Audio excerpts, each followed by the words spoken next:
말씀 시작하도록 하겠습니다. 오늘 말씀은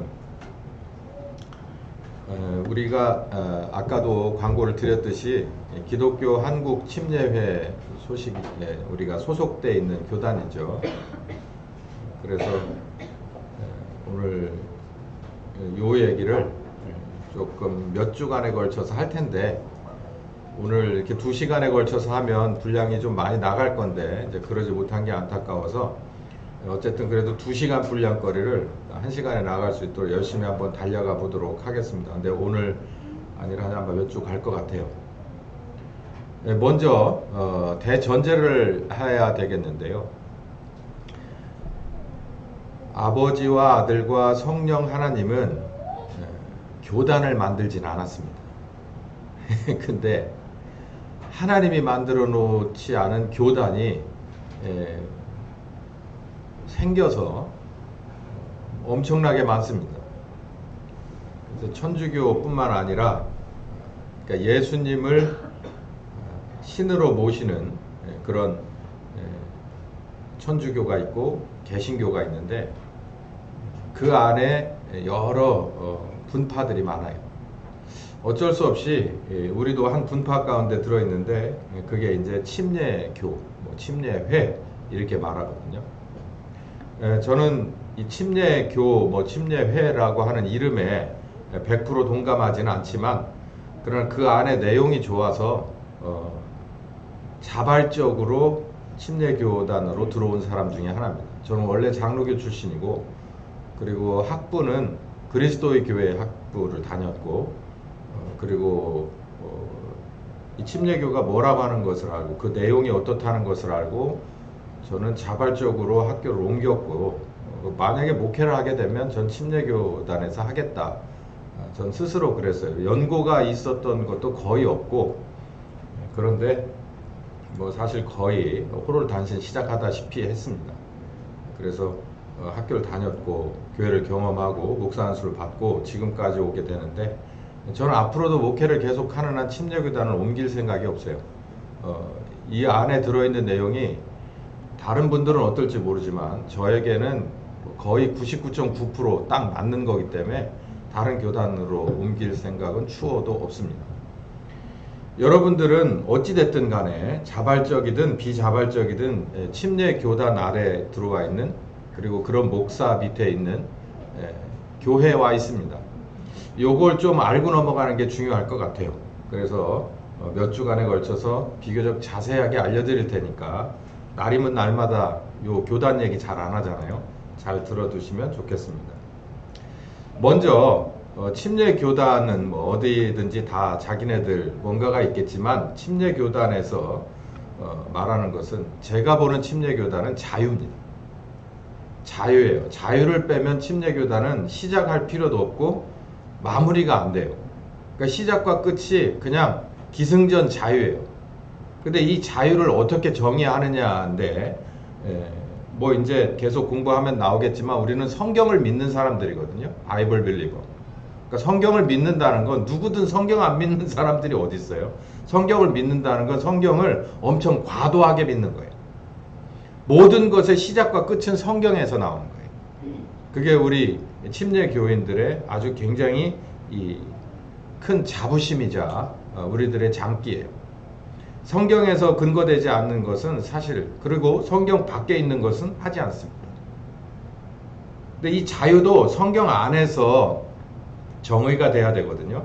그래서 요한복음 8장 31절에서 36절까지 보면은, 32절에 특히 이런 말씀을 하셨죠. 진리를 알지니 이 진리가 너희를 자유케 할 것이다. 여러분 다 아시다시피 똑같은 요한복음 8장에 진리, 내가 곧 뭐라 그랬죠? 길이요 진리요 생명이다. 그러니까 예수님이죠. 예수님은 몸을 입으신 하나님이죠. 그러니까 원래 하나님은 몸을 입으시지 않았어요. 영이시잖아요. 하나님은 영이신데, 그 영이신 하나님이 몸을 입고 세상에 오셨어요. 그러니까 다른 말로 말하면 하나님은 진리이신데, 그 진리가 우리들처럼 몸을 입으셨을 뿐이에요. 근데 부족한 몸이 아니라 완벽하게 똑같은 몸을 입으셨죠. 그런 얘기로 들어가면 삼위일체로 들어가니까 복잡해지고, 그러니까 여기서 이 말씀 그대로는 예수님, 하나님의 아들이신 보내심을 받은 그리스도이신 예수님을 똑바로 알면 너희가 자유로워질 것이다라는 거예요. 그러니까 침례교단은 목적이 자유입니다. 자유예요. 누구를 알아야 될까요? 예수님을 좀 알아야겠죠. 예수님을 아는 방법은 크게 두 가지지만 결국은 한 가지예요. 예수님을 아는 방법은 그의 이름으로 보내심을 받은 뭐하라고? 예수님을 증거하라고 보내심을 받은 영이신 하나님을 만나는 방법, 그분에게서 배우는 방법과 그 배운 것이 어디에 증명돼요? 교과서인 성경에 드러나야 되는 거예요. 자, 진리를 알지니 진리가 너희를 자유케 하리라. 이 복잡한 것을 다 품고 있는 교단이 그러나 아주 확실한 것이, 이 자유라고 하는 것이 확실한 교단이 바로 침례교회입니다. 제가 좀 성격이 급해서 미리 말하고 싶은데 침례교단 안에는 저쪽 좌측 끄트머리에서 한 발자국만 가면 떨어질 사람들도 있어요. 그리고 우측 꼭대기 가서 한 발자국만 더 가면 얼어버릴 것 같은 그런 아주 그런 사람들이 다 들어와 있는 교단이 침례교단이에요. 그런데도 우린 자유롭습니다. 왜? 그런 얘기가 나와요. 그럴 수 있을까? 다른 교단은 그렇지 않거든요. 다른 교단은 암암리에 좌우가 함께 존재하다가 어느 날 다 털어버려서 내쫓아버리거나 이단 정제하거든. 근데 침례교단은 정말 극단적인 이단 성향이 아니고서는 이단 정제하는 일이 거의 없습니다. 왜 그럴까요? 자유니까요.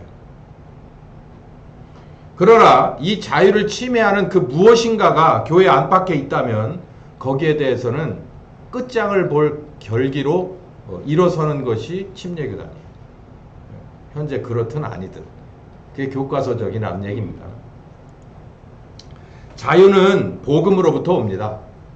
복음은 창세기 3장 15절에 처음 나왔는데요.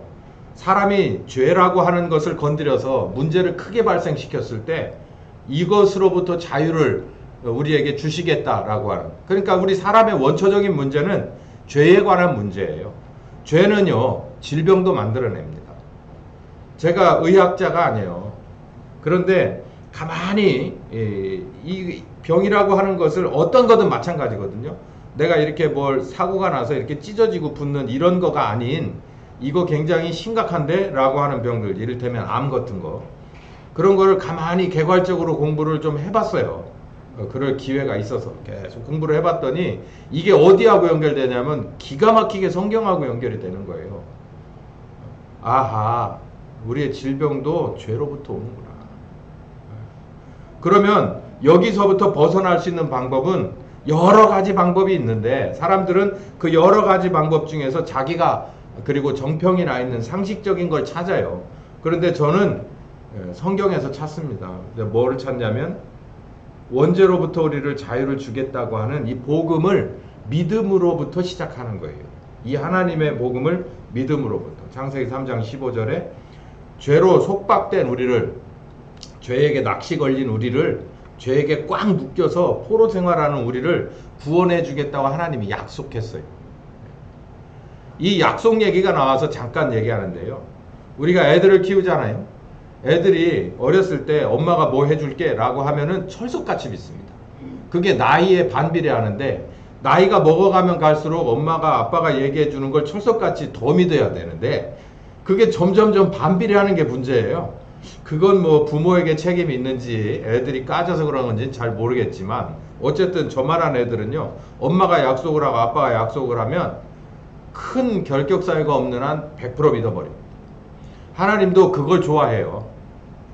부모로서 자녀가 내가 뭐 이렇게 해줄게 조금만 기다릴 수 있겠니? 그랬을 때 100% 믿어버린다면 정말 120% 해주고 싶어요. 하나님도 원죄에 관해서 너희를 자유케 해주겠다는 말씀을 100% 믿어버리는 아주 순진한 어린애 같은 믿음을 엄청 좋아합니다. 120% 주고 싶은 거예요. 우리에게 믿음이 필요한 거죠. 두 번째는 우리를 구원하시려고 하는 거예요. 구출시키려고 하는 거예요. 죄로부터 구출시키려고 하는 건데, 그래서 뭐 하시려고? 자유를 주시려고. 하나님 자체가 자유시니까 하나님 편에 속한 모든 것을 자유라는 경지에 올려놓고 싶으신 건데 우리가 죄 때문에 꽉 묶였잖아요. 그러니까 이걸 풀어주겠다. 믿어? 그러니까 이제 거기서부터는 실질적으로 풀어주는 일이 벌어지는데 구약에서부터 신약까지 쭉 제가 파노라마를 펼쳐봤어요. 그랬더니 구약에서 뺄 수 없는 사람이 아브라함이잖아요. 아브라함도 자유를 주시려고 아브라함을 불렀더라고요. 진정한 자유는 어디에서부터 옵니까? 잊어버리기 전에. 자유는 누구를 알므로부터 오는 거라고 그랬어요? 예수님을 알므로부터라고 했잖아요. 이 예수님을 알게 하기 위해서 아브라함이라고 하는 사람 하나를 택했는데 그 사람은 멀쩡하니 잘 살던 사람입니다. 지금으로 말하면 어디쯤 된다고 할까? 서울특별시 압구정쯤 된다고 할까? 그런 데서 나름대로 요즘으로 말하면 IT 앱 만드는 그런 디자이너였다고 보면 될 것 같아요. 그런 거 하면서 대대로 아버지가 창업했고 할아버지가 기초를 놓고 아버지가 창업하고 아들이 이어받아 손주에게 물려줄, 자기 아들에게 물려줄, 손주에게 또 더 큰 사업을 하게 해줄, 한 네이버쯤 된다고 할까? 까짓 거 뭐 예를 드는데 네이버라고 합시다. 그 정도 하고 있는 사람을 콕 찍어서 어느 날 내가 너에게 이러이러한 걸 줄게. 그러면서 다 벗어버리고 강원도 영월이나 정선쯤 들어간 거예요. 거기도 지금은 찾길이 없는 데가 없고 인터넷이 안 터지는 데가 없지만 이 옛날에 지금 한 대략 한 6,000년 전에 이곳에서는 거의 정말 야만인들이나 사는 그런 광야로 여행을 떠나기 시작해. 뭘? 자유를 주려고. 여기서도 믿음이 있어요. 믿음. 하나님이 나에게 좋은 것 주신데 믿고 이 네이버 같은 기업을 다 내려놓고 자식들 다 데리고 떠났어요. 이거 쉬운 일 아니죠. 믿음입니다. 이 믿음, 어마어마한 이 믿음을 하나님은 더 완벽하게 만드시려고 그를 40년 동안을 데리고 다녔어요. 그리고 나서 무엇으로? 여기 보면 창세기 22장이 아브라함 일대기의 마지막 결론인데 아브라함에게 무엇을 주느냐면 제단 위에 올라가 있는 죽을 팔자의 아들은 돌려주고 그리고 하나님의 아들을 대신 올려주는 거예요. 이게 바로 구원이죠. 값없는 구원은 없습니다, 여러분. 우리 이렇게 생각하죠. 은혜는 값이 없을 거라고. 하나님의 은혜는 값이 없을 거라고. 애들은 그렇게 생각하죠. 엄마 100원만, 아니 100원 안 되겠구나. 엄마 5만 원만. 엄마 이거 고지서 이거 내주세요. 이거 자동이체 안 들어왔대요. 그러면 애들은 엄마는 그냥 버튼만 누르면 툭 떨어지는 자판기처럼 생각하지만 엄마는, 아빠는 그것 때문에 밤잠을 설치거나 아침에 일찍 일어나고 밥을 못 먹어야 합니다. 우리도 하나님 앞에 은혜 달라고 해요. 손쉽게 하나님 은혜 주세요. 그러면 은혜 주세요. 예. 이따가도 같이 기도하겠지만 아픈 사람들을 위해서 기도할 때 있잖아요. 아니 오늘부터 네 병을 사하노라 이렇게 하고 끝나는 게 아니에요. 대가가 있어야 되는 거예요. 대가가.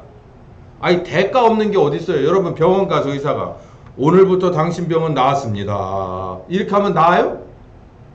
안 그래요. 거기에 약이 들어가든 주사가 들어가든 그 뭔가 대가가 들어가야 되는 거예요. 하나님도 마찬가지예요.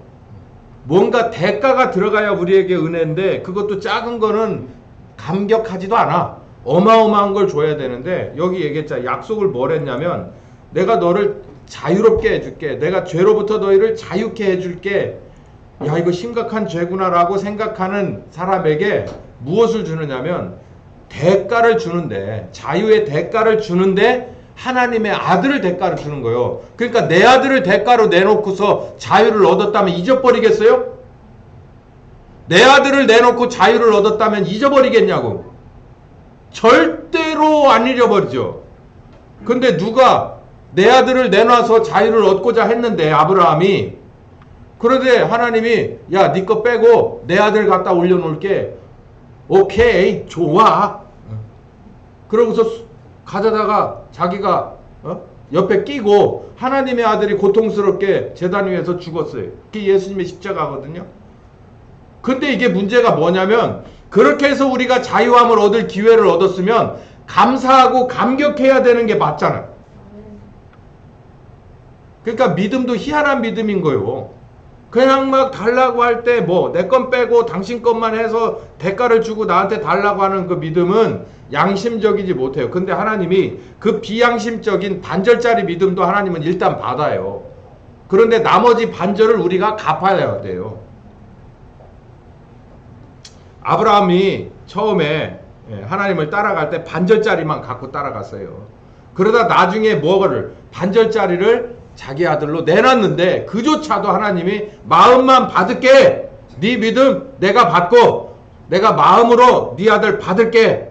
그리고 나서 하나님이 당신의 아들을 값없이 준 거예요. 그래서 우리를 실질적으로 구원하는 거예요. 아브라함이 하나님을 따라갈 때 처음에 인간적인 세 가지 욕심이 있었어요. 그게 뭐냐면 내가 이름이 좀 굉장히 유명해졌으면 좋겠다. 그리고 두 번째는 내가 진짜 지경이 그러니까 막 사업체가 이렇게 넓어지고 그때 사업체는 땅도 있지만은 자손이 번성하는 것 자체가 재산이거든요.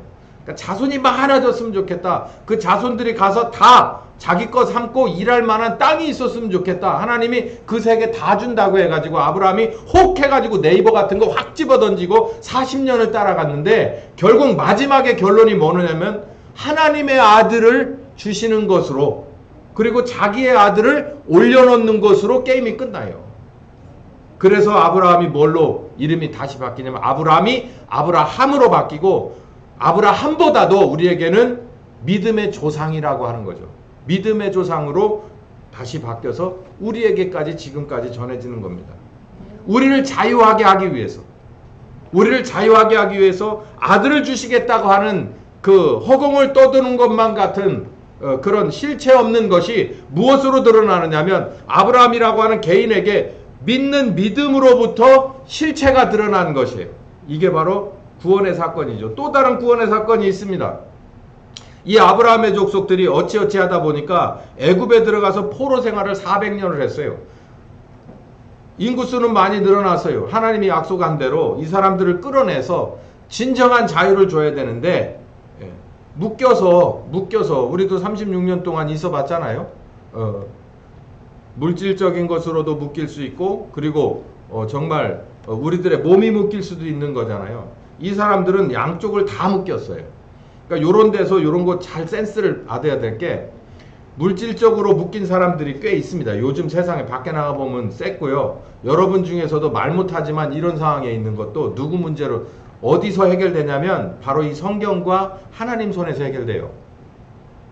애굽에 들어갈 때 처음에는요 총리의 일가로 들어갔습니다. 그러니까 지금 국무총리의 일가로 이민을 들어갔어요. 뭐 대략 몇 명쯤 됐을까? 뭐 많아봐야 얼마나 됐을까? 근데 그 사람들이 들어가서 자리를 잡기 시작했네. 어디쯤 지금으로 보면 강원도 저쪽 산골짜기 거기에서 목동을 하라고 그랬어요. 그 좋은 일이 아니에요. 지금도 뭐라고 합니까? 그 토지에서 그 가축 농장이 있는 데는 좋아하지 않잖아요. 그것처럼 애굽의 이집트의 그 문명권에 있는 사람들은 소를 키우거나 이러는 걸 싫어했어요. 그걸 잡고 해야 되잖아요. 그러니까 그걸 누가 잘했냐면 목동 출신인 아브라함 족속들이 잘했어요. 그러니까 저쪽에 산지 쪽에 산을 좀 떼주고 니네 거기 가가지고 그거 해서 납품해서 먹고 살아라. 그랬더니 이 사람들이 할 줄 아는 게 그 목축업인데 엄청 잘하는 거야. 그래가지고 막 살찐 소들 막 만들어내고 막 번식시켜가지고 부자가 됐어요. 그래서 나중에는 행정적으로 이제 정책적으로 히브리 민족은 이제 이 페널티를 주기 시작하고 이렇게 해서 결국 어디까지 가냐면 강제 노역을 하는데 끌려다닐 수밖에 없는 상황까지 간 거예요.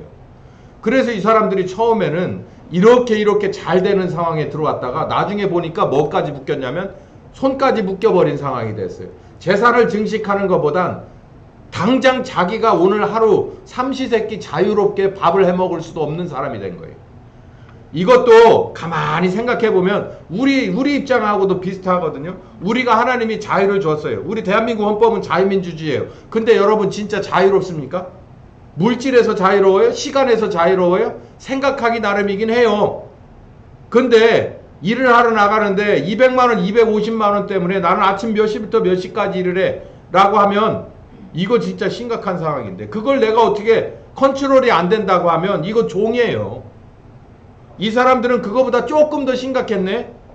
이런 상황에서 자유를 주시기 위해서 하나님이 이 사람들에게 이제는 작업이 들어가는데, 모세라고 하는 사람을 갖다 보내서, 어떤 사람? 애굽의 확실한 사람, 애굽의 모든 학문을 배우고 그리고 정치를 다 배운 이 모세라고 하는 사람을 하나님이 별도로 끄잡아내다가 40년 동안 밀봉 교육을 시켜요. 하나님 나라의 밀봉 교육을 시키고, 그리고 80이 됐을 때 모세 손에 지팡이 하나, 하나님의 권세와 능력을 딱 위임해서 보내준 겁니다. 뭐 하라고?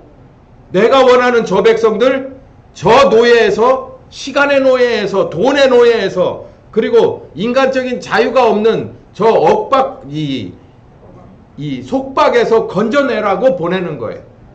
그래서 결국 거기서도 마지막 결정적인 하나의 폭탄이 터져서 결국 애굽이 무릎을 꿇을 수밖에 없어요. 바로가 무릎을 꿇을 수밖에 없는 것이 바로 장자살상의 재앙이죠. 모든 것 다 필요 없어. 짐승이나 사람이나 첫 번째 난 거는 다 죽어. 저도 첫 번째거든요. 그때 났으면 저도 죽었을 거예요. 믿음이 없으면 죽는 거예요. 하나님이 그럴 수밖에 없는 확실한 그런 부비 트랩을 만들어 놓고 이스라엘과 그리고 믿는 사람들에게 어린 양을 잡아서 피를 묻히면 바로 그 죽음이 넘어갈 것이야. 그래서 넘어갔습니다. 바로가 무릎을 꿇었죠. 자유함을 줬어요. 여러분, 여기서 우리 요거 하나, 우리 시간의 자유함이 없어요? 하나님 손에 달렸습니다. 우리 자유를 주고 싶어서, 나쁜 말로 말하면 정말 미치고 팔딱 뛰어버리는 분이 하나님이에요. 여러분, 경제적인 자유를 주고 싶어서, 정말 그렇게 하고 싶어서 밖에서 계속 문 두드려. 나 여기 있어. 열어줘봐. 내가 해결해 줄 수 있어. 그 어떤 것도. 여러분의 질병이 뭐예요? 까짓 거 여기다 다 집어넣어봐요. 자유롭지 못하게 하는 요건 여기다 다 집어넣어도 상관없어요. 그러면 이 모든 것에서 자유를 주시고자 하는 건 누구다? 하나님이고 하나님의 뜻이다라는 거예요. 여기 이스라엘을 자유롭게 하잖아요. 세 번째, 믿음이 굉장히 중요하다고 그랬잖아요. 아까 제가 얘기했잖아요. 나를 자유롭지 못하게 하는 모든 건 내려놓고, 이건 누가 해결해 줄 문제다. 하나님이 해결해 준다고 약속했다. 그거를 내가 믿음으로 딱 받쳐 들어야 되거든요. 아까 얘기했잖아요. 아브라함은 믿음으로 그 헛껍데기 같은 50%의 껍질 믿음 가지고 결국은 완성시킨 사람이에요. 모든 게 믿음입니다. 그러니까 믿음으로 구원받고 믿음으로 시작해서 믿음으로 끝나는 건데, 이 믿음 가지고 나가면 하나님이 하신 언약은 반드시 뭐한다? 성취된다는 거예요. 반드시 성취된다는 거예요.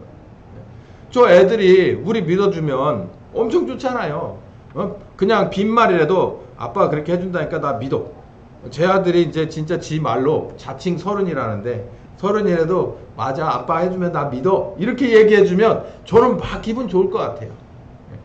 그러면은 정말 제가 모든 걸 다 짜내서 약속한 걸 지키려고 하겠죠. 근데 하나님은 저처럼 늙어가는 하나님이 아니시잖아요. 하나님은 그 권세와 능력이 이 세상 모든 만물을 만드셨는 것뿐만 아니라 운영하시는 분이거든요. 그리고 더 중요한 건 하나님이 뜻을 정했다는 거예요. 내가 너희를 구원하리라, 내가 너희를 자유케 하리라 뜻을 정했기 때문에 그걸 믿으면 돼요. 애기처럼. 그래서 예수님이 오죽하면 그랬어. 저 어린아이들이 내게 오는 게 더 좋아. 왜냐하면 애들은 잘 믿잖아. 우리들이 그 믿음이 있어야 되는 거예요. 그러면 반드시 뭐 한다? 성취된다는 거예요. 이스라엘이 처음에 광야에서, 애굽에서 나올 때 40년씩이나 광야를 방황할 거라고 생각하지는 않았어요. 또 하나님도 그럴 생각이 1도 없었어요. 그런데 그들의 믿음이 그렇게 하나님이 보실 때 그 정도 수준이 안 됐기 때문에 40년 동안 그 경험치를 쌓을 수밖에 없고, 그 40년을 다 쌓은 뒤에 여호수아라고 하는 뒤를 이은 그 지도자를 통해서 그 이스라엘에 40년 동안 광야에서 정말 경험하고 진짜 달고 다른 그 사람들을 하나님에 관한 믿음으로 시작해서 아침에 믿음으로 시작해서 저녁 때 믿음으로 자고 믿음의 꿈을 꾸다가 아침에 다시 일어나는 사람들만 데리고 요단을 건너서 정복작전 들어갑니다. 이게 성취죠. 언약이 성취되는 거예요. 저는 여러분, 이따가 우리 같이 기도할 텐데 믿음이 있으면 언약이 된 거예요. 하나님의 언약에 우리가 믿음으로 도장 찍었으면 우리 쪽에서 할 건 다 한 겁니다. 하나님은 미리 도장 찍어서 우리에게 계약서를 보낸 거고 우리가 사인하거나 지장을 찍어서 확인했으면 언약이 된 거예요. 언약은 성취되라고 있는 겁니다. 예수님은 이미 십자가에 죽고 부활하셨어요. 영이신 하나님이 지금도 오늘 이 말씀 가운데, 이 장소 가운데, 여러분의 필요 가운데 다 오셔서 여러분의 믿음 가지고 나오는 바로 그 계약서 한 장을 가지고 하나님이 성취하실 것을 믿습니다. 여러분의 믿음이 필요해요. 시간이 지나서 지금 이스라엘을 파노라마로 가는데 이스라엘이 하나님 앞에 늘 범죄만 합니다. 애들도 키워보면 요즘은 몇 살인가요? 옛날엔 미운 7살이라는데 요즘 몇 살이에요? 네? 4살? 네. 죽여버리고 싶은 4살이라며? 네, 옛날엔 7살 했는데 점점 내려가는 것 같습니다. 네. 이스라엘도 진짜 하나님이 봤을 때 정말 이걸 어떻게 했으면 좋을까? 라고 하는 그런 때가 있었어요. 그래서 정말 맨날 말하는 게 하나님 앞에 강팍한 말, 불신하는 말, 그리고 하나님 앞에 뭔가 하여간 믿는 말이 아니라 하여간 불신하는 말, 하나님 제일 싫어하는 거거든요. 그렇잖아요. 아이고 내가 아빠를 어떻게 믿어? 이렇게 얘기하면은 진짜 자존심 상할 거 아니에요. 이스라엘이 아버지인 하나님 앞에 구원하시는 하나님, 여지까지 구원하시는 하나님 앞에 당신이 뭐라고 우리가 믿어요? 이렇게 맨날 말을 하고 행동도 그런 행동을 했어요. 근데 누가복음 13장에 보면 거기 예수님이 어떤 비유 하나를 하는데 그게 아버지 하나님의 마음이, 이스라엘을 향한 아버지 하나님의 마음이 딱 들어 있습니다. 그게 뭐냐면 아들이 둘 있었는데 하나가 아버지가 죽기 전에 유산을 달래서 나갔어요. 그 당시에 그렇게 하는 건 정말 후리아들 놈이나 하는 짓입니다. 그런데 아버지가 그래 그러면은 주긴 줄 텐데 조심해라. 에? 그리고 어려운 일 있으면 집에 와. 그러고서 내보내놓고서는 그날부터 어디 나가서 서 있는 게 일과냐면 저기 마을 어귀에 나가서 먼 곳을 바라볼 수 있는 곳에서 뒷짐지고 한숨 쉬는 게 일과예요. 예수님이 하신 비유입니다. 그러다 이 녀석이 나가가지고 1년 2년 지나서 아시다시피 그냥 다 이렇게 해서 털어먹고 저렇게 해서 날려먹고 그리고 나서 내가 어떻게 힘으로 뭔가를 좀 해보려고 하다가 영이나 안 되게 생겼으니 생각을 하고 아버지 생각나서 굶어 죽게 생겼으니까 아버지한테 가서 얻어라도 먹자. 그러고 들어오려고 터덜터덜 오는데 아버지 눈에 띄었어요. 아버지가 얼른 데려가서 지금까지 있던 과거는 전혀 묻지 않습니다. 그리고 나는 정말 오늘이 제일 기쁜 날이다 인생에서 그렇게 얘기하는 장면이 이 비유가 있거든요. 이게 누굴 비유하는 거냐면 이스라엘이 광야에서 나와서 정복작전 들어가서 땅을 얻고 이제는 정말 정식으로 명명백백하게 이스라엘이라고 하는 나라를 성립했어요. 그리고 나서부터 그 뒤로 매일같이 집 나간 아들 짓을 하는 거예요. 그 비유를 하는 건데 다시 이 예수님의 누가복음 13장은 하나님의 아들이 하나님이 몸을 입고 와서 그때 자기의 마음을 얘기하고 너희들이 돌아와 주기를 바란다라고 하는 마음을 얘기한 거예요. 여기에서 하나님은요 이런 게 있어요. 우리가 믿음으로 충만할 때도 있습니다. 그럴 때는 충만한 대로 그냥 그대로 잡아서 그냥 이루어지는 거예요. 그런데 그렇지 못할 때가 있어요. 신앙에도 슬럼프가 있고 믿음에도 정말 이렇게 처참하게 내리꽂을 때가 있거든요. 내가 그렇게 하고 싶은 마음이 아닌데도 정말 내 믿음이 나도 모르게 그냥 저 하수구를 통해서 막 저 어디로 가버리고 날아가 버리는 때가 있어요. 내 마음 나도 모를 때가 있단 말이에요.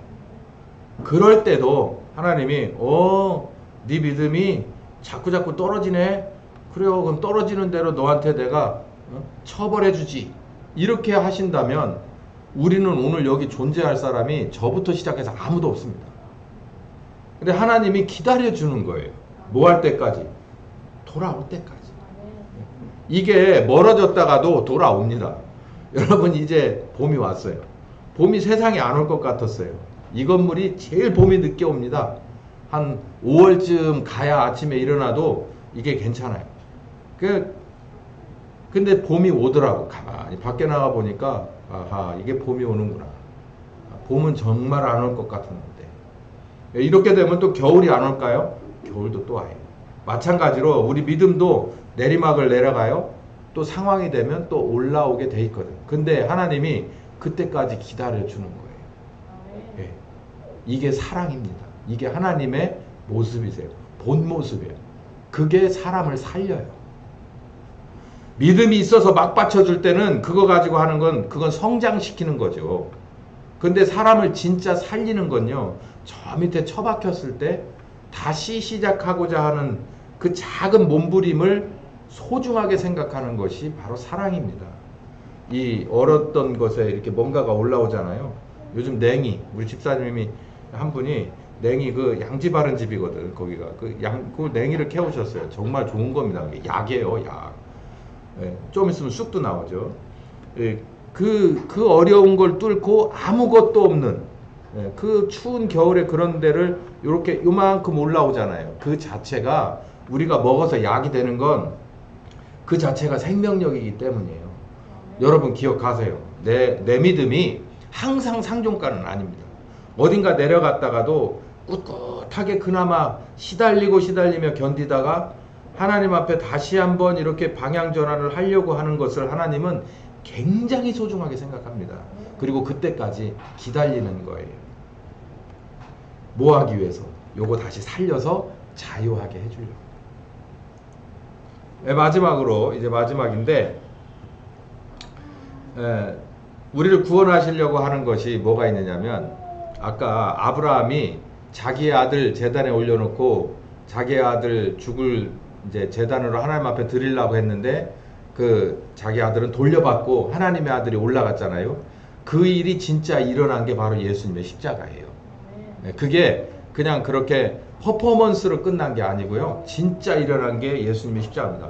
그래서 이 예수님의 십자가에 대한 믿음이 굉장히 중요한데, 이거를 안 믿을 수가 없는 건 뭐냐면, 우리 교회 와서 한 1년만 다니면서 이걸 안 믿을 수가 없어요. 왜냐하면 이거 계속해서 성경을 공부하다 보면요, 알고 알다가 보면 예수님의 십자가가 저 먼데 그 옛날에 정말 믿어지지도 않는 그분이 하나님의 아들이며 그분이 십자가에 죽은 게 바로 이 언약이 성취되는 거야. 하나님의 언약이 성취야. 그로 인해서 우리가 자유함을 얻어. 이거 잘 안 믿어지는데 얼마든지 그렇게 하실 수 있어요.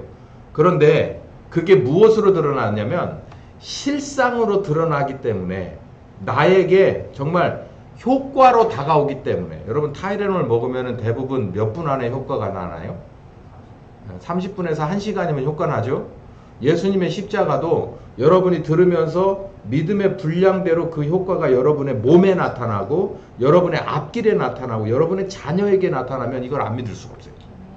이거는 눈으로 본 거보다, 눈으로 본 건요 쉽게 또 그게 의심이 들고 잊어버리기도 합니다. 근데 내가 이 삶 속에서 이게 체득하고 경험된 건요, 그걸 거부할 수가 없어요.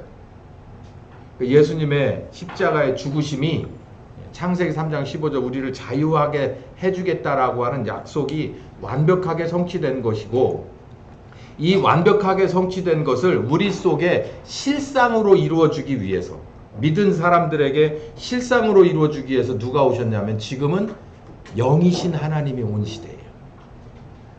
영이신 하나님이. 그래서 영이신 하나님이 와서 이거 정말 우리에게는 정말 이거보다 좋은 게 없는데, 영이신 하나님이 우리에게 와서 만약에 그분이 안 오셨으면 이런 상황 됩니다. 목사가 모든 권한을 가져요. 생각해 보세요. 저는 그렇게 생각해요. 좀 감히 그렇게 생각하는데, 목사보다 뛰어난 성도는 없어요. 성령님이 없다면. 목사보다, 그러니까 선생님보다 뛰어난 제자가 없어요. 그러니까 목사보다 뛰어난 성도가 없다고 저는 생각해요. 근데 그 얘기가 말도 아닌 게 되는 게, 왜냐하면 성령께서 오시기 때문에 저는 반대가 돼요. 저보다 못한 성도는 하나도 없어요. 단지 뭐 할 때? 성령께서 함께 하시면, 그게 임마누엘이거든요. 성령께서 그와 함께 하실 때 저보다 못한 사람은 하나도 없어요. 저는 이 교회 미니멈입니다. 성령께서 여러분과 함께 하시면 저보다 한 줄 위에서부터 출발하실 거예요. 저는 이거 확신해요. 성령께서 오셔서 가르쳐 주기도 하고 보여주기도 하고 또 큰 능력을 보여주셔서 이렇게 하시는 일을 다 하시고 결국은 마지막에 다시 오셔서 모든 것의 잘잘못을 그리고 모든 것의 판단을 심판을 하시게 된다라는 얘기죠. 이게 좀 많이 길어졌습니다. 침례교 얘기한다는 거 해놓고 맨 성경 얘기만 하네요. 왜냐하면 우리는 성경에 살고 성경에 죽기 때문에 어쩔 수가 없어요. 자, 침례교단 하면 뭐라 그랬죠? 침례교 하면 자유, 자유 하면 침례교. 요거 한번 해봅시다. 시작. 침례교. 자유? 네, 요것만 알고 가시면 되는데 그게 성경에 기초한 것이다. 우리 교단은. 그리고 이렇게 큰 스케치를 한번 해볼 테니까 한번 잘 보시고서 아하, 이 사람들이 자유를 꿈꾸기 위해서 얼마나 노력을 했는가, 자유를 성취하기 위해서 얼마나 노력했는가, 요거를 볼 수 있는 큰 그림을 제가 한번 스케치해 봤습니다. 침례교는 유럽에, 그러니까 교회를 개혁한, 그러니까 소위 말해서 종교개혁이라 하는데 그냥 교회를 개혁하는 것과 르네상스와 물려있는데 맞물려있는 이 거예요. 원인이 있고 거기서 파생된 거예요. 뺄 수는 없습니다. 그런데 또 침례교 하면 뺄 수 없는 게 영국을 뺄 수가 없어요. 그리고 미국을 뺄 수가 없습니다. 왜냐하면 특히 침례교회는 교회가 개혁되고 나서 사실상 영국에 있는 인원들이 그 사람들이 많은 것들을 처음 시작했어요. 그 얘기를 좀 할게요. 영국에 국교가 있습니다. 성공회죠. 성공회. 성공회는 왜 나왔냐면 당시에 카톨릭이 천주교회가 교황이 주교가 사제가 뭐 추기경이 영국의 정치에 너무 개입을 해. 왕인데 제가 뭐 이렇게 표현해 볼까요? 제가 왕인데 목사가 와서 계속 간섭을 해. 왕이시여, 우리 교회 뭐 해야 되는데 세금 좀 돌려서 사람들 좀 불러다가 우리 봉사도 해주고 뭣도 해주고, 아이 그게 하나님이 좋아하시는 거고 당신 전쟁하면 내가 기도해 줘야 되잖아. 이렇게 해가지고 계속 옆에서 옆구리를 찔러. 근데 더 나가서 무슨 짓도 하냐면 왕비하고 결혼하고 이혼하는 것까지 거기에다 대고 말을 하는 거예요. 영국 왕은 뭐 어느 왕이나 마찬가지지만 결혼하고 이혼하는 것에 대해서 굉장히 누구 눈치를 보냐면 교황 눈치를 보는 거예요. 천주교의 눈치. 그러니까 이거 영 짜증나. 그래서 어떻게 하면 좋을까? 근데 마침 유럽에서 뭐가 일어나냐면 종교개혁이 일어나요. 믿음으로야 또 저거 잘 됐다. 뭐가 잘 됐냐? 내가 그 믿음으로라고 하는 교리가 좋아서가 아니라 저게 가만히 보니까 카톨릭 교회하고 싸움이 되네. 그러니까 영국에서 왕이 생각할 때 가만히 있어봐. 그러면 이참에 내가 교회를 하나 만들까? 이렇게 생각을 한 거예요. 그래서 내 손에 쥐락펴락 할 수 있는 교회를 하나 만들자. 그래가지고 영국의 국교회로 만든 것이 성공회입니다. 그래서 왕이 사실상 맨 위에 있고 그 다음에 성공회 목사가 있고 그리고 밑에 교인들이 있는 거죠. 그럼 이제 왕이 하나님이 돼버렸네. 저는 이렇게 쉽게 보는데 그 당시에 있는 사람들은 이게 뭐가 뭔지 몰랐어요. 그래서 사실은 영국 왕실에서 많은 것을 투자해서 만들어낸 게 성공회인데 그 성공회가 무엇을 핍박하냐면 안 믿으면 이제 가만 안 놔도 이렇게 하는 거예요. 그러니까 천주교는 너무 힘이 세니까 놔두고 나머지 종교개혁 해가지고 우리가 믿음으로 하나님 앞에 양심의 자유로 신앙의 자유로 하는 사람들한테 성공회로 다 들어와 이렇게 하는 거예요. 전부 교회 성공회로 들어와 이러는데 안 들어오고 싶은 사람들이 있을 거 아니에요. 그 사람도 왜? 성공회라고 하는 게 가만히 보니까 왕이 사실상 하나님이네? 왕이 쥐락펴락 다 하네? 이거 싫은데? 이렇게 생각하는 사람들이 핍박을 받습니다. 어떻게 하냐면 야 진짜 확실한 핍박이에요. 성공회로 들어올 거 아니면 둘 중에 하나를 해. 영국을 떠나든지 아니면 처벌을 받든지. 그러니까는 대부분의 사람들이 영국을 떠나버렸어요. 이 사람들도 대단해. 우리가 그런 결기가 있어야 돼요. 당신들 여기서 신앙의 자유 안 줄 테니까 싫으면 한국을 떠나. 그럼 떠나야 돼. 이 사람들은 떠난 거예요. 에이 어떻게 되겠지. 이게 아니라 그런 사람들도 있겠죠. 근데 떠났어요. 이 사람들. 떠난 사람들이 꽤 많아요. 이 사람들이 유럽으로 주로 어디로 들어갔냐면 네덜란드로 들어갔어요. 암스테르담. 왜 그러냐면 그 당시에 무역의 중심지는 암스테르담이었어요. 지금의 뭐 세계 무역의 중심지는 많이 퍼져 있지만 그 당시에 대양에 나가서 원양 그런 그 장사를 하는 대륙과 대륙을 이동하는 사람들이 많이 들어갔던 곳, 최대한으로 많이 들어갔던 곳이 암스테르담입니다. 네덜란드에. 왜냐? 거기는 온갖 것들이 들어와도 무엇 위주예요? 장사해 먹는 거 위주예요. 다 풀어준 거예요. 그러니까 무슨 뭐라 그럴까? 경제 무슨 자유구역, 자유무역구역 뭐 이렇게. 부산도 아마 그럴걸요? 인천도 그럴거. 그런데 뭐 그런 규모하고는 상상도 안 되는데요. 그러니까 뭐까지 거는 신경 안 쓰냐면 교회 뭐 뭘 믿고 이런 거 신경 안 쓰는 거예요. 뭐가 제일이니까. 무역해서 돈 많이 벌면 제일이니까. 그러니까 걸로 들어간 거예요. 들어가서 더 자세한 얘기는 이제 다음 주에 하겠지만 거기 들어가서 무엇을 만나냐면 진정한 교회 개혁의 교리를 만나게 됩니다. 그게 누구냐면 칼빈과 루터를 만나요. 이 사람들을 직접 뭐 칼빈과 루터를 맨투맨으로 만났다기보단 그 사람들이 말하는 진정한 교회 개혁의 요건을 그 교리들을 새로 바뀌어진 교리들을 이 사람들이 만나요. 그 개혁에 목마르던 사람들, 성공에 핍박받던 사람들이 그 얘기만 듣기만 해도 그냥 막 마음이 막 활짝 열려버리는 거예요. 그래서 사실은 교류를 하다가 거의 대부분 합류를 해버려요. 영국의 이민자들이 나는 개혁신앙이 마음에 든다. 그래서 한 판은 쯔빙글리나 아니면 칼빈이라고 하는 그쪽 파에 들어가고 한 판은 루터 쪽 파에 들어가는데 쯔빙글리나 칼빈은 하나님의 절대 주권입니다. 하나님의 절대 주권을 말하는 사람이에요. 한마디로 말하면 쯔빙글리하고 칼빈은 같은 계열인데 하나님의 절대 주권이에요. 그럼 루터는 오직 믿음. 요 두 얘기만 들어도 영국에선 들을 수 없는 얘기했다가는 잡혀가니까 그러니까 너무너무 좋아서 그 둘 중에 하나로 선택해서 교류하다 합류해버렸어요. 그러다가 이 칼빈과 루터 쪽에 있는 교회들이 유럽의 개혁교회들이 뭐에 대해서 미온적인 반응이냐면 영국의 성공회에 대해서 미온적이요. 성공회도 카톨릭은 아니잖아요. 그런데 이걸 그렇다고 개신교라고 놓고 보기에는 참 애매한 게 있어요. 그래서 그 안에 영국 안에서 성공회의 핍박을 받고 너무 쩔은 사람들이 나와서 이 사람들이면 영국의 성공회를 비판해주고 개혁에 영향을 줄 수 있지 않을까라고 생각했는데 이 두 사람들이 칼빈과 루터 쪽에서 별로 관심이 없어. 그건 자기네 나라도 아니거든. 너무 먼 얘기잖아. 그러니까 난 뭐 어쨌든 그냥 여기 왔으니까 이민 왔으니까 그냥 이 개혁신앙의 노선을 가지고 이 사람들이 점점 이렇게 생각한 거예요. 똑같은 놈 아니야? 성공회하고 똑같은 거 아니야? 사실 그런 면이 없지 않아 있습니다.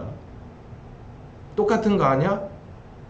그 중에서 가장 문제가 됐던 게 뭐냐면 유아 세례 문제예요. 유아 세례 때문에 정말 많이 죽었어요. 주최 측 추산 요즘 말로 16,000명인가가 순교를 해요. 찬성 반대에 달려서.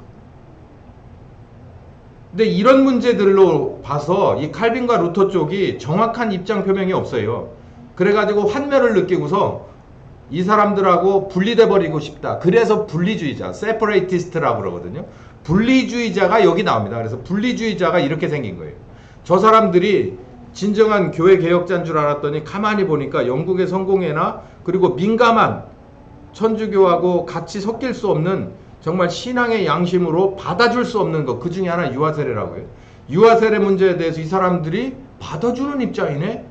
그러니까 이 사람들 속에서 어떤 마음이 났냐면 이 사람들하고도 떨어져야 되겠구만. 이거 진정한 개혁이 아니네. 이렇게 생각하게 된 거예요. 그래서 떨어지려고 한 사람들이 분리주의자. 대부분이 영국 계열 사람들이었어요. 그래서 이 사람들이 세 가지로 분리가 되는데 회중 중심, 그러니까 교회, 각 개교회의 교인들 중심이다. 가장 우선이다 라고 하는 행정을 말하는 거예요. 그런 회중교회로 이렇게 분리가 되기도 하고 침례파, 그래서 이거 아까 유아세례 말했죠. 개인의 확실한 결단과 그리고 신앙의 고백이 중심이 된, 그러니까 유아세례를 말하는 거예요.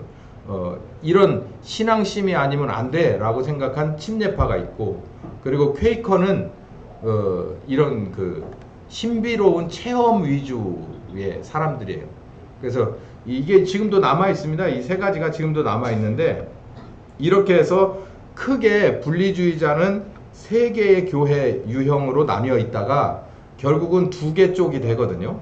이 퀘이커 이 사람들은 빼고, 아미시 들어봤을 건데 여러분이 아미시, 뭐 퀘이커, 또 메노나이트 이런 사람들이 지금도 한국의 교회도 있습니다. 이런 사람들이 이제 그 소수로 이렇게 빠지고, 그리고 크게는 두 파로 나뉘는데 강경과 온건으로 나뉘어요. 그래서 제가 아까 모두에 이 말씀 드렸죠. 침례교회는 저쪽 좌측 끄트머리 반쪽만 나가도 떨어질 만한 사람들, 반대로 우측에서 낭떠러지에서 걷는 사람들이 있다고 얘기했잖아요. 그게 바로 강경과 온건인데요. 강경은 뭐냐면 이른바 일반 침례교회라고 합니다. 일반 침례. 그리고 온건은 특수 침례교회라고 하는데, 이건 무슨 얘기냐면 구원론에 관해서 완벽하게 달라요. 그러니까 구원론에 관해서 칼빈의 예정설, 그냥 하나님의 절대 주권, 한번 하나님이 찍으면 그 사람은 3초 구원이라도 한다 라고 하는 이런 쪽에 있는 사람들이 바로 특수 침례교회. 그러니까 침례교단 안에는 신학이라고 하는 건 없어요. 그런데 침례교단 안에는 칼빈 냄새 나는 사람들도 꽤 있어요. 아주 진하게 나는 사람들도 있어. 지금도 침친대 가면은 교수가 이렇게 나뉘어져 있습니다. 칼빈 냄새 아주 그냥 물씬 나는 사람이 있고, 그리고 그렇지 않은 반대쪽에 있는 알미니안이라고 하죠. 일반 침례교회는 아주 열린 구원이에요. 모두가 다 구원하시기로 작정한 하나님이, 이렇게 얘기하는 알미니안 쪽의 냄새가 아주 진하게 나는 교수들도 있어요. 그래서 이 침례교회는 처음 시작부터 이렇게 양쪽 극과 극을 모두가 다 껴안고 가는 거예요. 이렇게 시작된 침례교가 이렇게 해서 시작된 것을 이렇게 큰 그림으로, 그러니까 영국의 성공회의 핍박을 받다가 유럽에 있는 개혁교회들에게 뭔가를 부족함을 느끼고 나와서 자기네들 나름대로 해법을 찾던 사람들이다 라고 하는 것을 말씀드릴게요. 오늘 오후 예배가 없으니까 조금만 더 갑시다. 침례교회의 특징이 있습니다. 자유라고 했죠. 첫 번째는 우린 유아세례를 거부합니다. 우리 교회 안 하고 있죠. 유아세례에 관한 얘기는 다음 시간이나 그 다음 시간 쪽에 제가 신학적으로 성경의 근거에서 여러분께 자세히 알려드리겠습니다만, 유아세례 우리는 거부합니다. 뭐 안 해요. 성경적이지도 않고 받아들일 수 없는 거죠.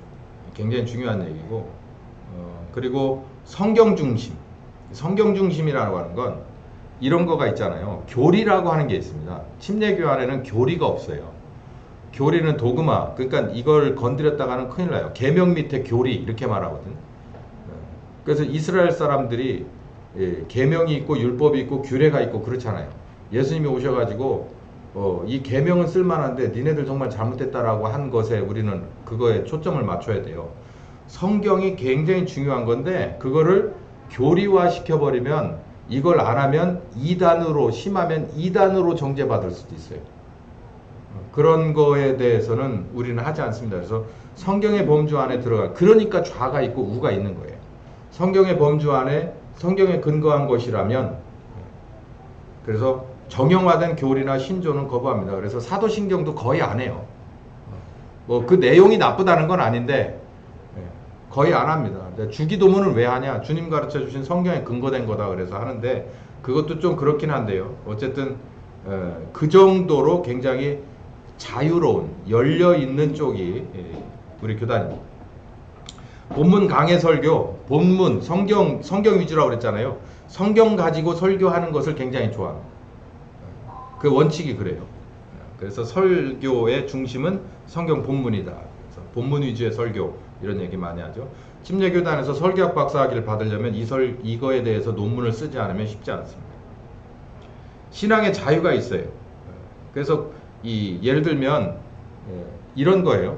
침례 안 받으면 구원 못 받는다. 이거는 아니에요. 그리고 주의 만찬에 뭐 한 번이라도 빠지면 그 사람은 그날 저녁 때 예수님 오시면 구원 못 받는다. 이런 거 없어요.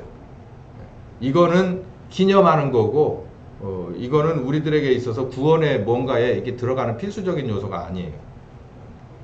신앙의 자유가 있습니다. 그렇다고 또 방종하는 것은 엄격히 금하죠. 만인제사장, 목사나 목회자라고 호칭을 해요. 그래서 우리는 가운을 입지 않잖아요. 입는 분은 모르겠어요. 왜 입는지. 가운을 입지 않고 그냥 이렇게 입고, 그리고 대부분 어느 교단 가면 이렇게 사회석이 있고 설교석이 이쪽에 있잖아요. 그리고 가운데 뭐가 있습니까? 가운데 십자가 있고 또 뭐 이렇게 촛불 켜놓고 뭐 성경 하나 턱 갖다 놓고 그러잖아요. 근데 우리는 그런 거 없습니다. 그냥 설교하는 이게 가운데 딱 나와 있어요. 성경 중심, 그리고 성경이 중심이 된 말씀, 설교 중심, 이게 우리 교단의 특징인데, 그렇지 않은 분이라고 해서 침례교회가 아닌 건 아닙니다. 우리가 이제 그런 방향이라는 얘기예요. 그리고 만인제사장설에 있어서 우리 교회는 제가 그래서 이런 시도를 자주 하는데 여러분이 잘 안 따라줘서 그렇지, 왜 저기 이 사회 시키잖아요. 주의 만찬, 제가 이거 이렇게 계획했을 때 어떤 분은 이 주의 만찬은 목사님이 해야 되는 거 아니냐 강력하게 얘기했습니다. 안 그렇다. 설교도 시키는 마당에 주의 만찬이 무슨 상관이야? 주의 만찬이 베드로 없으면은 결석이요? 안 되잖아요. 그건 아니고 모든 것을 할 수 있습니다. 근데 여러분이 안 하려고 그래요. 나도 좀 제발 여기 앉아서 들어봅시다. 안 하려고 그래요. 그게 문제. 우리는 회중민주 정치를 합니다. 당회가 따로 있는 게 아니죠. 교인들은 그냥 따라가고 위에서 목사와 몇몇 장로가 정하면 가는 거 아니에요.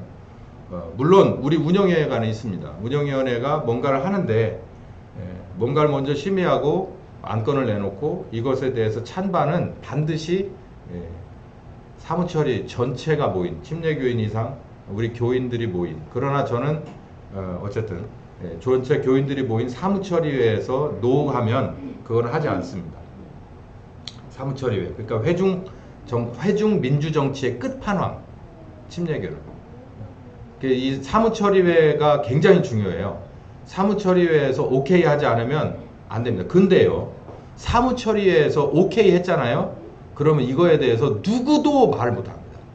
교회, 특히나 교회 밖에서 우리가 뭘 결정을 했는데 교회 밖에서 감나라 대추나라 택도 없는 소리예요. 절대 받아주지 않습니다.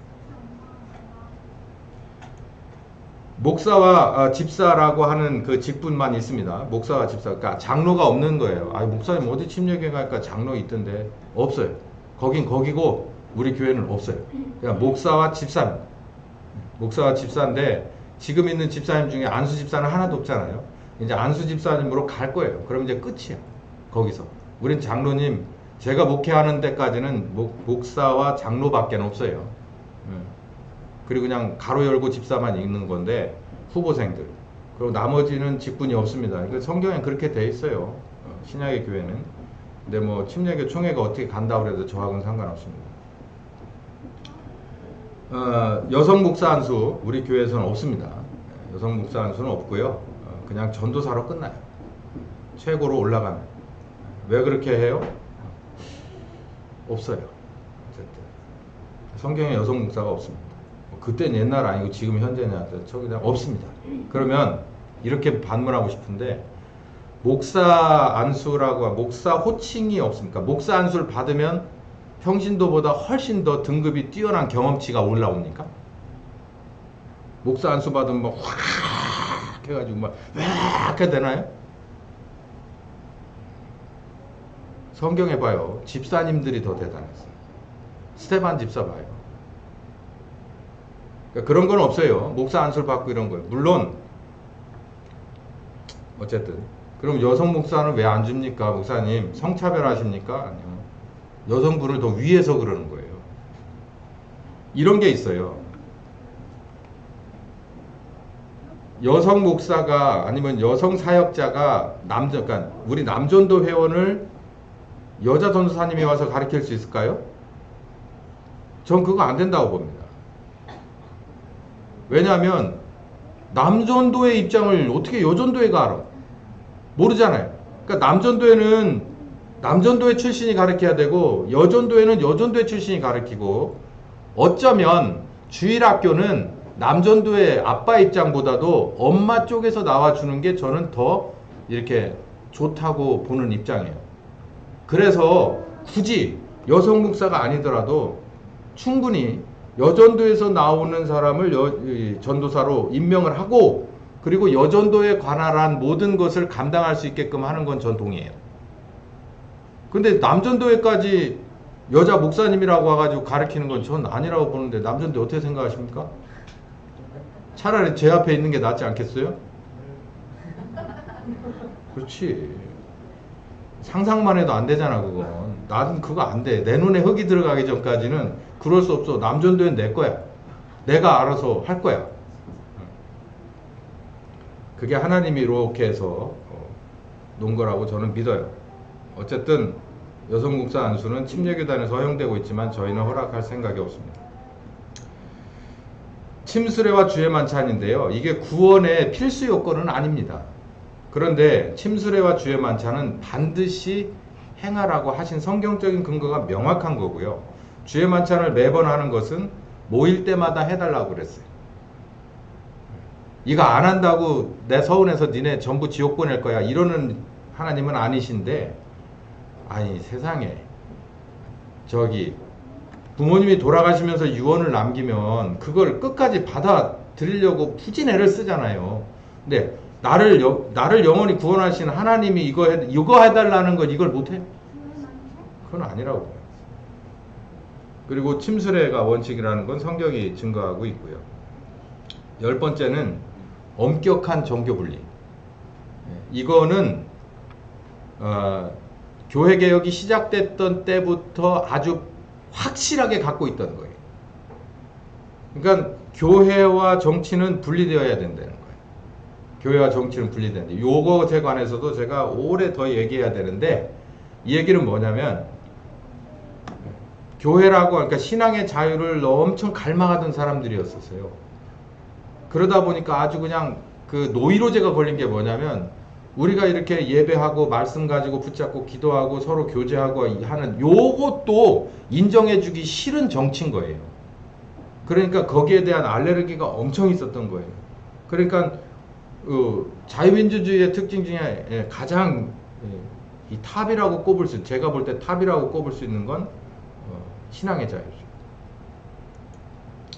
침례교회 행정은 아까 말씀드린 대로 중앙집권 체제인 성공회나 감리교가 아니라 장로 중심의 장로교가 아니라 회중 중심의 끝판왕입니다. 이게 사무처리회가 있죠. 여기 보면 지역교회, 우리 하나교회 예를 들어서, 그리고 우리 중앙지방회, 그리고 우리 침례교 총회 이렇게 놓고 본다면 가장 위에 사실상 올라와 있는 건 우리 교회입니다. 우리 교회가 가장 최일선에 서 있어요. 우린 예수의 증인들이거든. 그리고 나머지는 뭐 보급반이거나 무슨 행정반이거나 이런 거예요. 저는 그렇게 믿어요. 전 소대장이고 일선에 서 있어요. 그러면 이제 뭐 군도 보면 교육해주는 데가 있고 행정해주고 보급해주는 데 다 따로 있잖아요. 지원해주는. 저는 지방에는 그런 데고 총회는 그런 데라고 생각해요. 그러니까 예수의 증인 되려고 하는 사람들이 모여있는 지역교회를 도와주는 것이 지방회고, 이 지방회들이 지역교회를 잘 도울 수 있도록 뒤에서 뒷받침해주는 것이 총회라고 저는 믿습니다. 근데 현실은 조금 달라요. 뭐처럼? 이 중앙집권이나 장로주권에 있는 교단처럼 이게 거꾸로 되어 가고 있는 추세에 제가 느끼기에는 저는 아랑곳하지 않습니다. 그렇지 않아요. 개교회가 가장 중요하고 그 다음에 지방회고 총회입니다. 두 번째로 중요한 분들이 내일 모레 오시네요.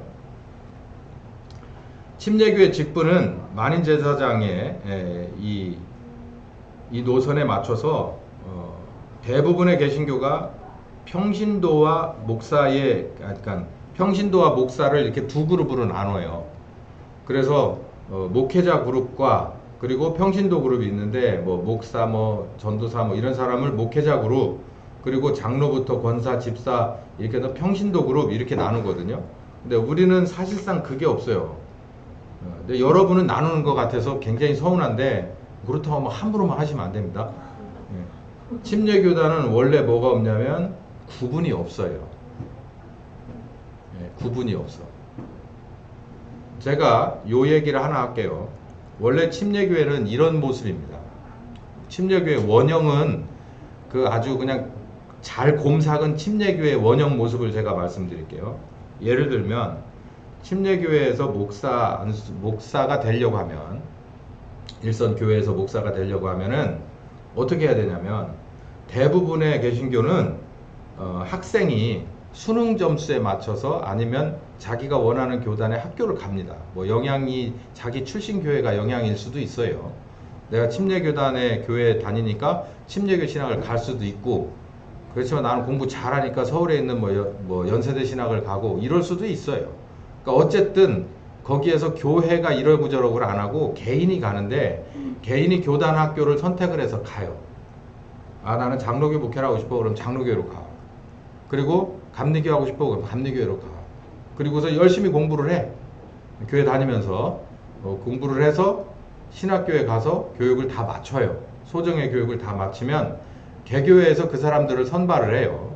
그러면 장로교 같으면 고시를 봐야죠. 이 사람들 고시를 봐서 합격한 사람들 위주로 해서 이제 선발을 해서 그 사람을 전도사나 강도사나 아니면 목사로 청빙을 해요. 그러니까 이 세상하고 비슷한 거예요.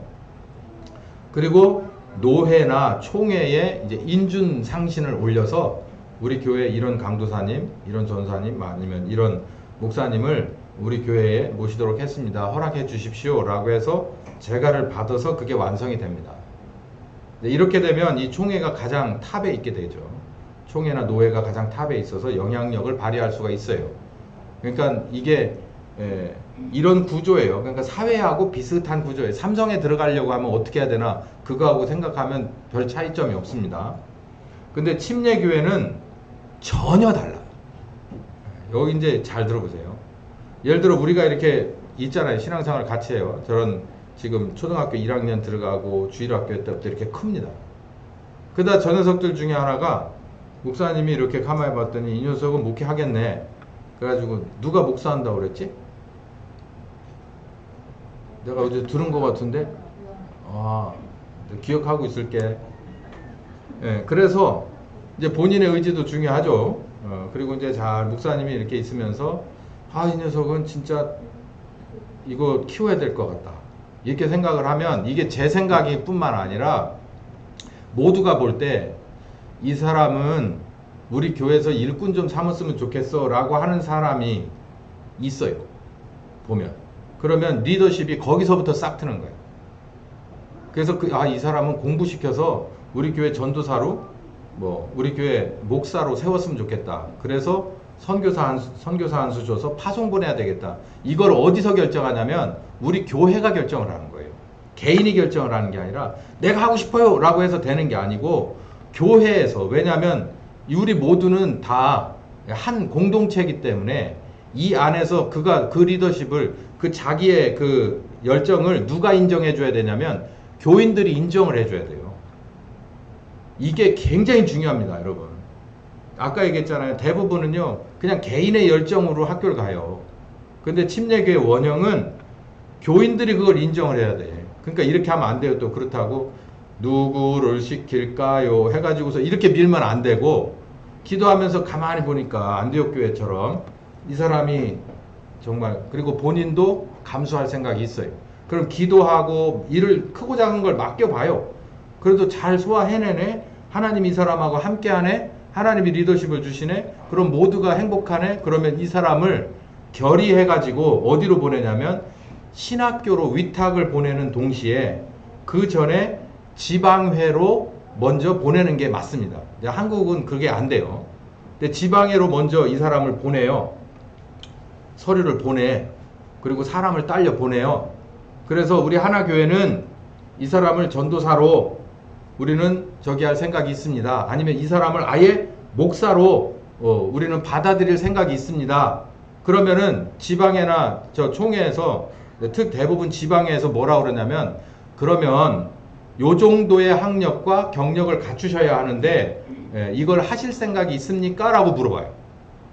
그러면 이제 그때 이제 본인이 결정을 합니다. 그리고 이제 학비가 모자라고 예를 들어 직장이나 이런 것들이 있으면 이제 교회에서 기도하면서 고민을 해요. 물론 그거 다 고민을 하고 가죠. 그랬을 때 대부분 이 사람이 자기가 알아서 공부를 할 수 없는 상황일 때는 교회가 그걸 준비해요. 몇 년 동안 준비해서 그 사람의 생활을 책임질 걸 미리 준비합니다. 미리 따로 떼서 그 재정을 준비를 해요. 재정을 준비를 해서, 그러니까 모든 걸 학생이 지고 가는 게 아니라 재정을 준비를 해서 이 사람의 재정의 50%라도 이렇게 되면 나머지 50%는 시간이 가면서 헌금을 하면 되니까 그 정도를 가지고 가서 뭘 요구를 하냐면 이 사람을 우리 교회 담임 목사로, 이 사람을 우리 교회 담임 전도사로 인정해 주십시오 라고 얘기를 해요. 그러면 우리 지방에 같으면 절대 안 되죠. 학교를 안 나왔으니까. 근데 그 사람들은 해줘요. 누가 원하는 거니까. 지역교회에서 원하는데 이 사람이 아니면 우리 일 못하겠다는데 해준다니까? 해주고 그 대신 이제 가로 열고 몇 년까지 충분한 기간을 줘요. 몇 년까지 뭐 할기로 약정을 하는 거예요. 공부하고 경력 쌓기로 약정을 하고 전도사님으로 목사님으로 인정을 해줍니다. 그러니까 학력이 너무 안 된다면 안 되고 한 학부라도 조금 다니고 있으면 이 사람을 목사로 인정도 해주고 그냥 학부도 없다 그러면 전도사님으로 인정을 해줘요. 그래서 신학교를 들어가면서 이렇게 이제 그 과정에 들어가는데 그 과정을 다 마치고 나면 이제 뭐 성적표도 들어가고 뭣도 들어가서 그 지방에 요구하는 서식에 딱 맞으면 이제 뭔 딱지가 떨어지냐면 그냥 임시 딱지가 떨어집니다. 그래서 이제 완전한 저희가 되고 총회 가서 인준받고 그 사람이 명명백백하게 그 교회 내외부로 모두 목사가 되고 전도사가 되는 타입이죠. 제가 이걸 어디서 봤냐면 94년도에 미국에 유학을 갔을 때 저는 그리스도의 교회 딱지를 들고 갔는데 그 주변에 있는 침례교단에서 이런 일을 하더라고요. 제가 그때 결심을 했어요. 내가 만약에 목회를 한다면 그리스도 교회 안 하겠다. 그리스도 교회도 침례교단하고 거의 똑같은데 이 정도는 아니거든요. 심지어 이런 일도 있습니다. 예를 들어서 그 교회에서 목사나 전도사가 아무도 없다. 그럼 어떡할래?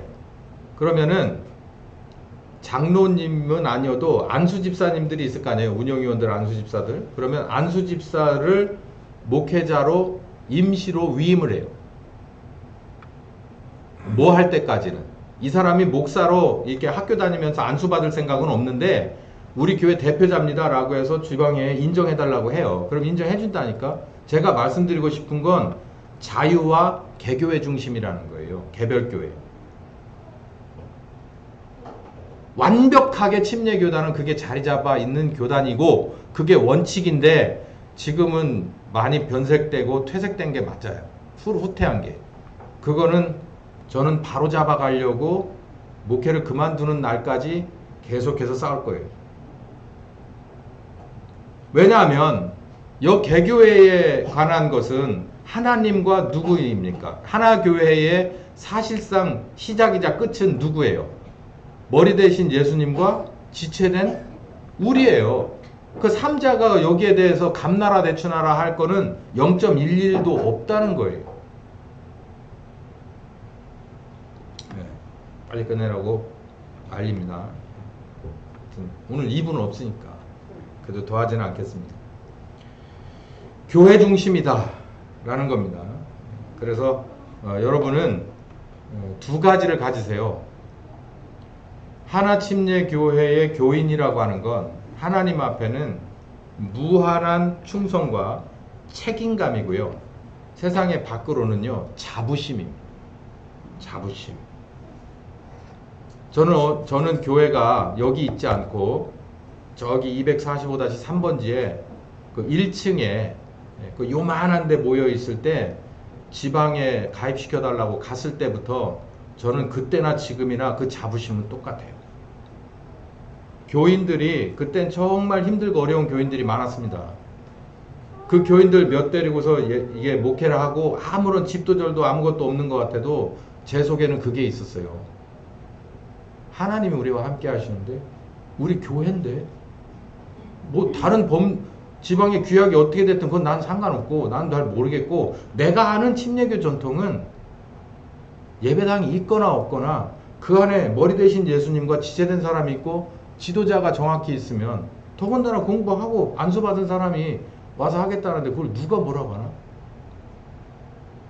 근데 세상은 그렇지 않더라고요. 근데 그때나 지금이나 저는 절대 개의치 않습니다. 제가 목회를 그만두면 그냥 늘 추억 속에 살겠지만 현직에 있는 이상은 이 자부심이 저에게는 가장 큰 거예요. 나머지는 가진 것도 없고 내세울 것도 하나도 없는데 하나님이 함께 하시는 그 사업체에 저는 대표자로 있다. 인간적인 대표자로 있다. 이 자부심이 있어요. 여러분은 지체라고 하는 것에 대해서 굉장히 큰 자부심을 가지셔야 돼요. 교회가 크고 작고 건물이 있고 없고 그런 생각하면 그거 아주 인간적인 거예요. 자, 오늘 제가 조금 뭐 성경이 아닌 얘기는 없어요, 여러분. 제가 성경의 배경을 오래 얘기해 드린 이유가 침례교단이 이렇게 성경 위에 세워졌다라는 것을 말씀드리고자 하는 거였고, 우리 교회는 그걸 닮아가려고 노력하는 교회다라는 걸 말씀드렸고, 그리고 마지막으로 혹시 조금 모르는 게 있는 분들은 이럴 때 채우시라. 원래 침례교단의 원형은 이렇고 우리 교회는 그 원형을 따라가기 위해서 최대한 노력을 하는 교회다. 또 지금까지 성령께서 우리와 이 옳은 길을 함께 하셨다라는 것을 말씀드리고 싶습니다. 자, 오늘 마지막으로 제가 오늘 뭐 성경 말씀도 한 50% 그리고 우리 지금 현재 침례교회 그리고 또 침례교회의 시작과 그런 이상들을 몇 가지 말씀드렸는데, 이거를 제가 계획해서 설교했다라고 하는 것은 아닙니다. 저는 그렇게 하는데, 저는 기도하며 이렇게 주시는 것 따라서 이 방향을 정하거든요. 근데 그게 뭘로 증명되냐면, 저는 굳게 믿는 게 뭐냐면, 내가 너희에게 함께하고 이 말을 너희에게 주고 싶었고, 너희가 듣고 이 말을 믿고 나와 함께한다면 그 결과물이 우리 모두에게 있게 돼요. 근데 특별히 모두에게 있게 영육 간에 이제 많은 축복으로 이루어질 텐데, 오늘 늘 우리가 기도하듯이 아픈 분들이 회복되는 것으로 저는 하나님이 우리에게 증명을 해주신다고 굳게 믿습니다. 그래서 기도할 텐데, 우리 신광균 집사님이 갑자기 이렇게 토하고 하는 이런 상황이 됐어서 예배를 못 나오셨어요. 그래서 우리 신광균 집사님을 위해서 같이 기도하길 바랍니다. 우리 신광균 집사님이 지금 몸부림을 하고 있는 거예요. 저는 그렇게 봅니다. 그래서 몸에까지 이렇게 막 그 몸부림이 오는 거는 영적으로 뭔가 이렇게 새로운 그런 페이지로 넘어가려고 하는, 그리고 삶 속에서도 그런 거예요. 그러니까 우리 신 집사님이 믿음 잃지 않고, 신 집사님이 아주 믿음이 있잖아요. 그 믿음 잃지 않고 잘 견뎌내시면 하나님의 비전을 보게 될 거고, 그 비전이 약속된 대로 이루어질 것을 저는 믿습니다. 우리 신광인 집사님을 위해서 기도하도록 하고, 또 혹시 같이 기도해야 될 내용이 있으신가요? 네. 보람이. 보람이도 아프네. 보람이는 목사님을 초대를 안 해서 그런 것 같아요. 초대를 해야 되는데 계속 미루고 있습니다. 이사 왔는데 축하한다고 가야 되는데 왜 안 하네요. 우리 신광균 집사님 그리고 우리 보람이를 위해서 같이 기도합시다. 우리 보람이는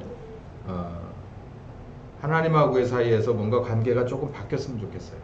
그런 계기가 있을 겁니다. 본인이 이제 깨달으면 바로 또 따라 붙으니까 그렇게 되길 바라고, 오늘 처음 오신 분이 아픈 분이 있는 걸 제가 들었는데요. 그냥 우리 이렇게 기도합니다. 뭐 별다른 게 기도하는 거 없어요. 내 마음이 열리시고 나도 이런 거 기도 제목 내놓고 싶다. 누가 말리는 사람 아무도 없습니다. 그래서 강요하지 않으니까 가만히 들어보시고 마음속에 열리실 때 말씀하시면 우리가 같이 기도하겠습니다.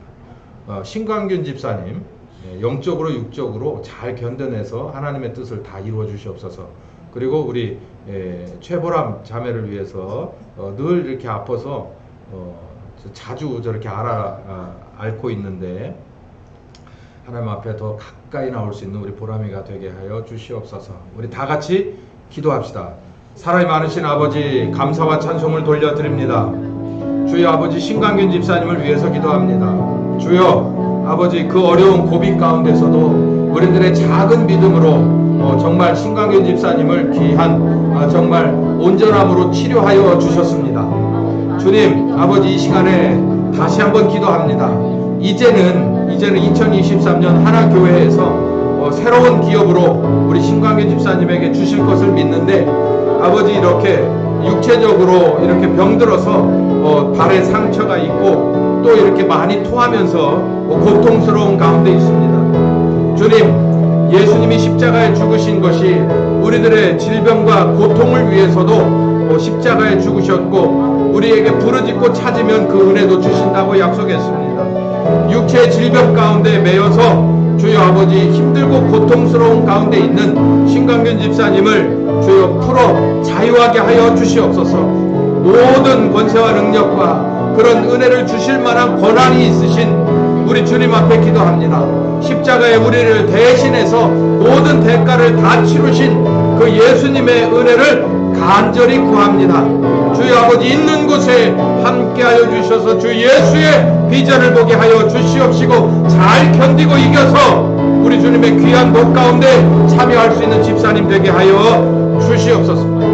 또한 아버지 우리 최보람 자매를 위해 기도합니다. 주여 아버지 여러 차례 이렇게 자주 아픕니다. 주여 아버지 그 마음속에 그 몸속에 모든 것을 아시는 주님께서 주여 아버지 지혜를 주시옵소서. 하나님 앞에 가까이 가서 하나님으로 말미암아 이기고 승리하고 나가는 귀한 믿음의 최보람 자매가 되게 하여 주시옵소서. 그 남편도 아버지 최보람 자매의 믿음에 따라 달렸습니다. 아버지 주여 책임감을 갖게 하여 주시옵소서. 아버지 비전을 갖게 하여 주시옵소서. 위태한 가운데 있지 않게 하여 주시옵소서. 주님의 품 안에 들어와 평안을 누리게 하시고 강건함으로 치료하여 주사 주님 보호하여 주사 주님 함께 하시는 귀한 가정 일어나가게 믿음의 용사 되게 하여 주시옵소서. 깨달아 알게 하여 주시옵소서. 감사와 찬송을 돌려드립니다. 주님 감사합니다. 우리에게 자유 주시려고 우리에게 복음을 선포하셨고 아브라함에서부터 시작해서 성령께서 오셔서 오늘 이 순간까지 이 교회에 앉아있는 우리 한 사람 한 사람에게 말씀으로 자유하게 하시고 그리고 귀한 권세와 능력으로 자유케 하시니 진심으로 감사와 찬송을 돌려드립니다. 우리가 속해 있는 신앙의 고백 가운데 침례교단에 속해 있는 우리들이 이 전통이 이 유산이 어떤 것인지를 알아가면서 우리 주님 더 배우고 우리 믿음의 선배들의 몸부림에 참여하고자 합니다. 우리에게 자유를 주시고자 하는 우리 주님을 잘 이해하고 따라가는 우리 모두가 되게 하여 주시옵소서. 지금은 우리 주 예수 그리스도의 은혜와 아버지 하나님 극진하신 사랑하심과 성령님의 교통하시는 역사가 이제는 침례교회 전통 따라서 우리 자유케 하시는 예수님 따라서 땅끝까지 가기로 작정하는 심령과 가정과 교회 후에 함께 하시길 예수님의 이름으로 축원하옵나이다. 아멘.